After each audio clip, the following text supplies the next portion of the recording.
Hello, my name is Greg Genta, and I am a sales engineer with Fortinet. In this video, I want to show one of my favorite features of FortiAuthenticator that I believe is being underutilized by customers. That feature is the IDP-initiated SAML portal in FortiAuthenticator. FortiAuthenticator can be an identity provider, often abbreviated as IDP, to an organization's cloud applications or service providers, often abbreviated as SP, using SAML. The goal of using FortiAuthenticator as an IDP for your service providers is to achieve single sign-on, so that your users do not have to log into each cloud application that they use every day. The IDP initiated portal in FortiAuthenticator makes it easy so that your users only have to log into one portal and then be able to go to all of the service providers that your organization uses. So let's see what that looks like. I'm not going to show the SAML setup. I'm just going to show the end result that the user sees. My user browses to the FortiAuthenticator IDP initiated portal.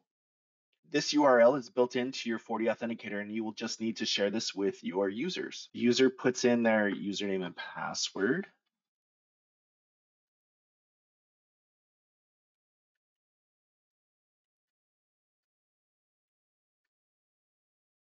Then I'll get a token push to my phone for multi-factor authentication using FortiToken. The IDP initiated portal page will be displayed with nice looking tiles representing the service providers. Some tile graphics are built into FortiAuthenticator, but you can easily upload your own tile for the service provider. The user just simply clicks on the tile and they will automatically be logged into the service provider.